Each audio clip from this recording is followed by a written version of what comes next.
لطیفو یا ودودو کو پڑھ کر پیاز پر دم کر لو، پھر تماشا جو ہوگا نا ساری دنیا دیکھے گی۔ یقین جانے اس عمل کے ساتھ ہزاروں واقعات جڑے ہوئے ہیں۔ جو بھی پڑھتا ہے نا وہی کامیاب ہوتا ہے۔ کبھی ایسا نہیں ہوا کہ یہ عمل پڑھنے والا، ویسے تو یوں ہوتا ہے کہ 3 لوگ ایک ہی عمل کر رہے ہوں نا، اس میں سے ایک کامیاب ہوتا ہے 2 ناکام ہوتے ہیں، لیکن یہ عمل ایسا ہے 100 بندہ کرنے کے لیے بیٹھا ہے نا تو 99 بندے کامیاب ہو رہے ہیں، ایک بندہ صرف ناکام ہو رہا ہوتا ہے، وہ بھی اپنی غلطی سے، ورنہ یہ عمل کرنے والا شخص کبھی ناکام نہیں ہوا۔ اور جتنی بار بھی کیا گیا ہے، جس نے بھی کیا ہے وہ مرد تھا یا عورت تھی، جب بھی کیا گیا ہے وہ بندہ ہمیشہ کامیاب ہوا ہے اور 100% کامیاب ہوتا ہے۔ عمل کرنے کا طریقہ سمجھ لیں، یہ پیاز تقریباً ہر گھر میں موجود ہوتا ہے، ہر گھر میں موجود ہوتا ہے۔ آپ نے پیاز کے اوپر اس عمل کو کرنا ہے۔ ایک پیاز لے لینا ہے اور اس پیاز کے اوپر آپ نے سب سے پہلے کیا پڑھنا ہے؟ آپ دیکھیں اس عمل کے کرنے کے لیے نہ تو وقت کی قید ہے، نہ ہی دن کا کسی کا ہونا ضروری ہے، یعنی کہ کوئی بھی دن ہو، کوئی بھی وقت ہو، کسی لمحے بھی، کوئی بھی کنٹری ہو، کوئی بھی شہر ہو، آپ اس عمل کو کر سکتے ہیں۔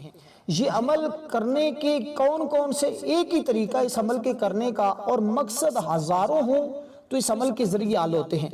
مثال کے طور پہ آپ یوں سمجھیں کہ یہ جو عمل ہے نا، آپ اس کو اگر کسی کی شادی نہیں ہو رہی اس کے لیے کرتے ہیں تو اس کی شادی ہو جاتی ہے۔ اگر کسی کے پاس پیسہ نہیں ہے، وہ پیسے کے لیے کرتا ہے تو پیسے کا انتظام ہو جاتا ہے۔ ایک شخص تھا جس کی شادی اس وجہ سے نہیں ہو رہی تھی کہ اس کے پاس پیسے نہیں تھے، اس کے پاس اپنا گھر نہیں تھا۔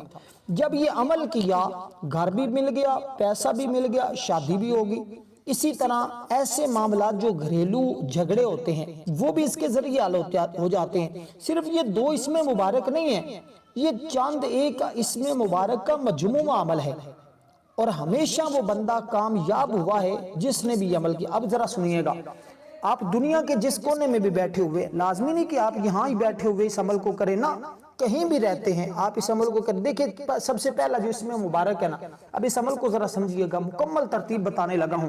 آپ ویڈیو کو سکپ کیے بغیر اگر مکمل سمجھ کر اس عمل کو کرتے ہیں تو کبھی ایسا نہیں ہوگا کہ آپ ناکام ہوں، آپ کامیاب ہونے لگے ہیں۔ سب سے پہلے تعوذ پڑھنا ہے، اعوذ باللہ من الشیطان الرجیم، باوضو ہو جانا ہے، کسی بھی تنہائی والی جگہ پر بیٹھ جائیں، گھر میں بیٹھنا چاہتے ہیں گھر میں بیٹھ جائیں، کسی اور باہر بیٹھنا چاہتے ہیں چھت پہ بیٹھنا چاہتے ہیں، جہاں کہیں بھی بیٹھنا چاہتے ہیں، دکان ہے، کوئی بھی جگہ ہے، آپ وہیں بیٹھے بیٹھے اس عمل کو کر لیں گے۔ تو سب سے پہلے آپ نے ایک پیاز گھر میں سے اٹھا لینا ہے، جو آپ کے گھر میں پیاز پڑے ہوئے ان میں سے کچھ صاف پیاز دیکھ لیں جو خراب نہ ہو۔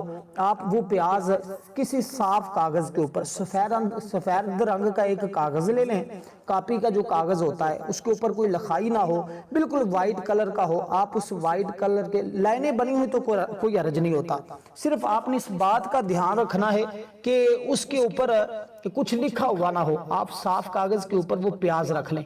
اب باوضو آپ نے بیٹھ جانا ہے، باوضو بیٹھ کر آپ نے اس عمل کو کرنے لگ جانا ہے۔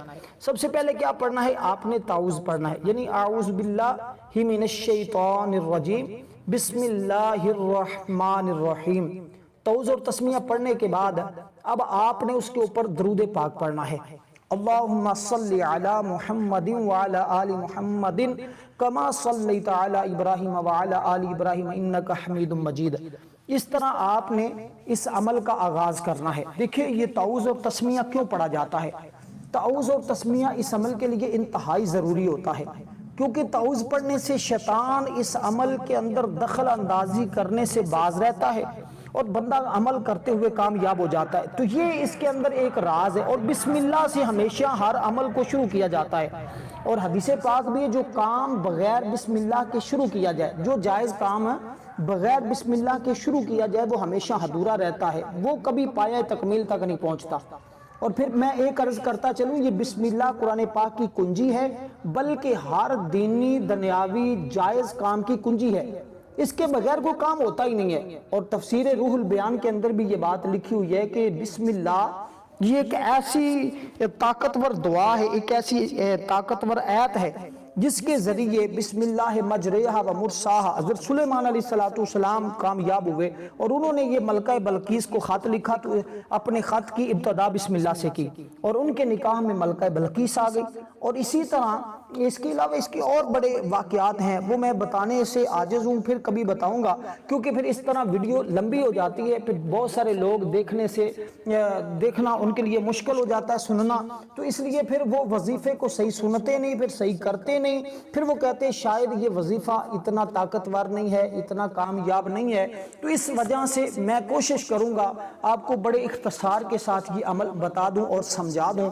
بہترین طریقہ یہ ہوتا ہے عمل کو سمجھنے کا کہ آپ شروع سے لے کر آخر تک ویڈیو کو مکمل دیکھا کریں، آپ کو سمجھ آ جائے گی کہ یہ عمل کیسے کیا جاتا ہے اور اس عمل کے کرنے سے کیا کیا کچھ ملتا ہے۔ تو جب آپ نے اس عمل کو کرنے کے لیے بیٹھنا ہے، تعوذ اور تسمیہ پڑھ لیا ہے، درود پاک پڑھنے سے پہلے آپ نے اپنے مقصد کی نیت کرنی ہے۔